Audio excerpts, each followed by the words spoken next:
Bonjour et bienvenue sur Écho de Djebel et sur cette analyse géopolitique. Quelle est la position de l'Algérie dans le paysage international actuel, sous la direction du président Abdelmadjid Tebboune et du ministre de l'Industrie Brahim Rezi? Depuis son indépendance en 1962, l'Algérie a navigué entre engagements tiers-mondistes et défis régionaux. Aujourd'hui, les orientations diplomatiques et économiques de ses leaders soulèvent des questions sur l'équilibre entre souveraineté nationale et ouverture au monde. Nous explorerons cela de manière factuelle, en commençant par un contexte historique, avant d'aborder les développements récents et une lecture équilibrée des enjeux. L'histoire diplomatique de l'Algérie depuis son indépendance illustre un engagement constant pour la souveraineté et la non-ingérence, des principes forgés lors de la lutte pour l'émancipation de la colonisation française. Le 5 juillet 1962, les accords d'Évian mettent fin à 132 ans de présence française, marquant la naissance d'une nation qui s'inscrit rapidement dans le mouvement des non-alignés. Admise à l'ONU le 8 octobre 1962, l'Algérie devient un acteur clé du tiers-monde, soutenant les luttes anticoloniales en Afrique et en Asie. Sous Ahmed Ben Bella, premier président de 1962 à 1965, la politique étrangère s'oriente vers un socialisme arabe, avec des alliances privilégiées vers l'URSS pour le soutien militaire et économique, tout en maintenant une distance vis-à-vis des blocs de la guerre froide. Ben Bella rompt les relations avec la France en 1963 suite à des tensions sur le Sahara, mais préserve des liens avec des pays comme l'Égypte de Nasser, qui avait appuyé le FLN pendant la guerre d'indépendance. Cette période pose les bases d'une diplomatie active. L'Algérie héberge des conférences pour la décolonisation et défend le principe d'autodétermination, comme pour le Sahara occidental.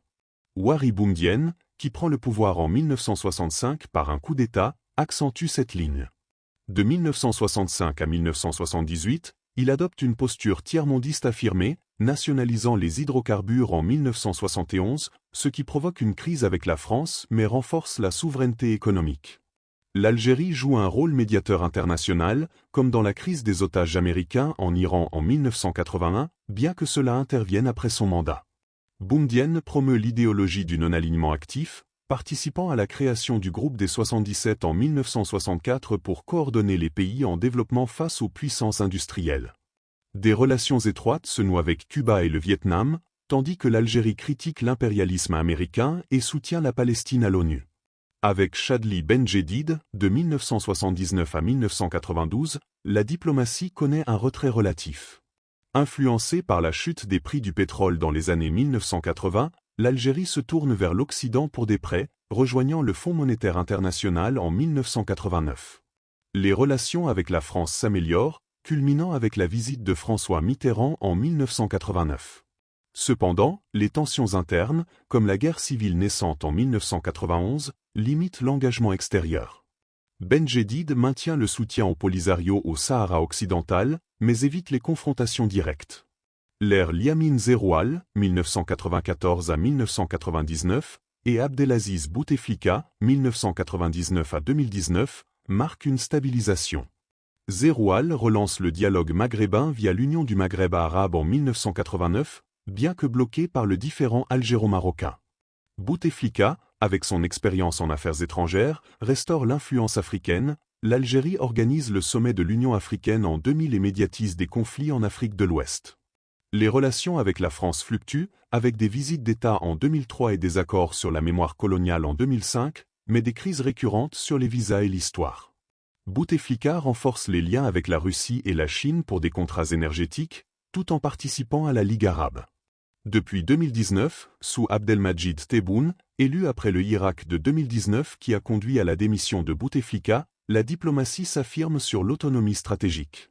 Tebboune, réélu en septembre 2024 avec 94,65% des voix selon l'autorité électorale, met l'accent sur l'Afrique, annonçant en 2020 à Addis Abeba « Grand retour » de l'Algérie sur le continent.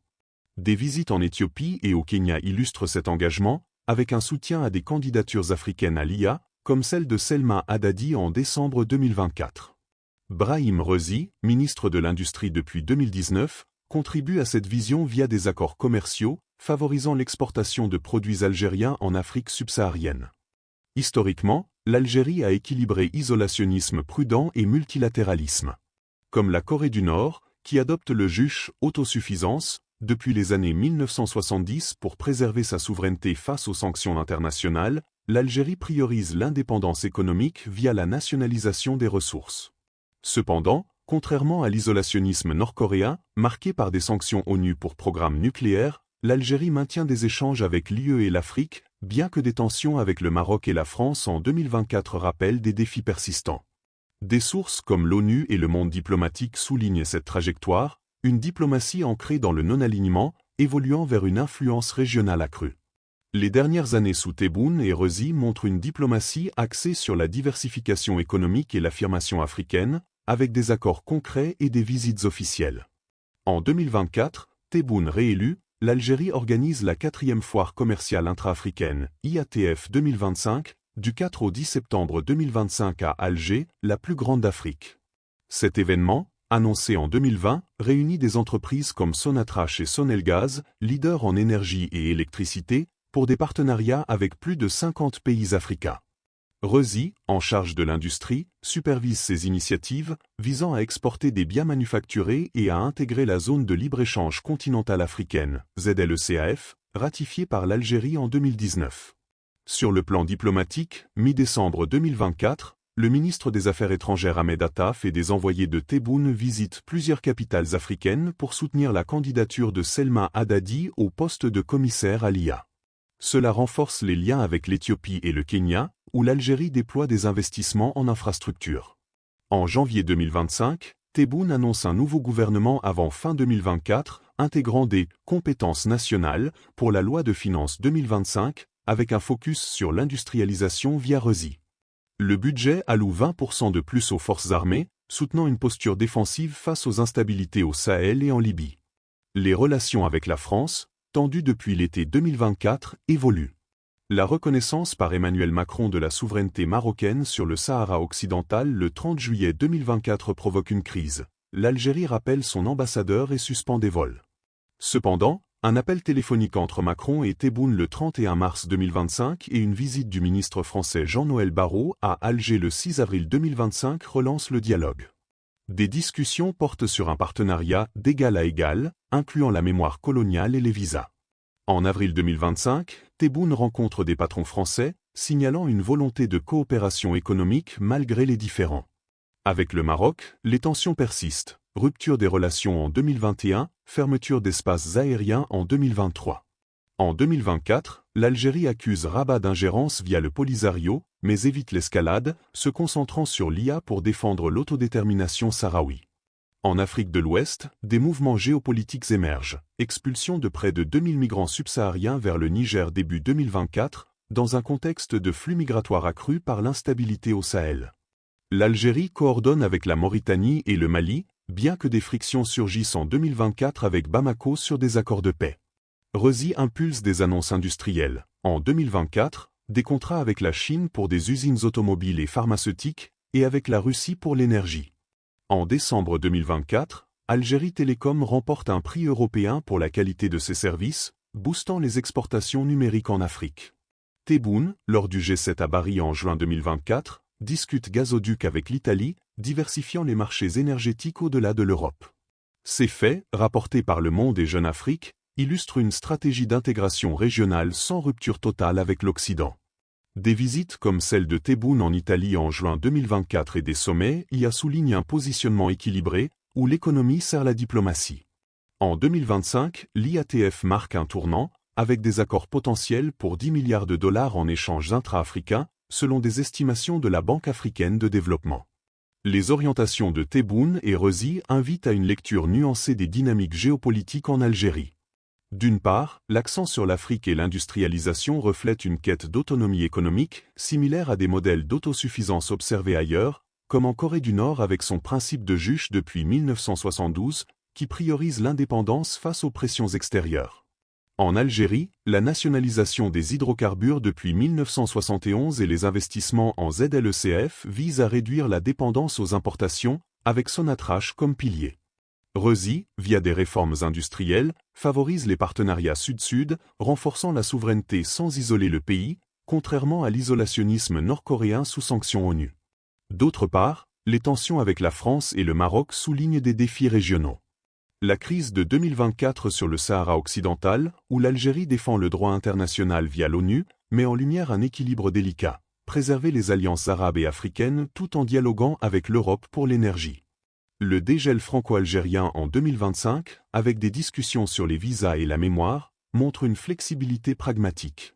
Économiquement, l'Algérie, avec un PIB boosté par les prix du gaz en 2024, investit dans l'Afrique pour contrer les instabilités au Sahel, où les flux migratoires posent des enjeux humanitaires et sécuritaires. Cette approche présente des opportunités. L'IATF 2025 pourrait multiplier les échanges par 50% d'ici 2030, selon l'IA, favorisant une puissance douce via le commerce.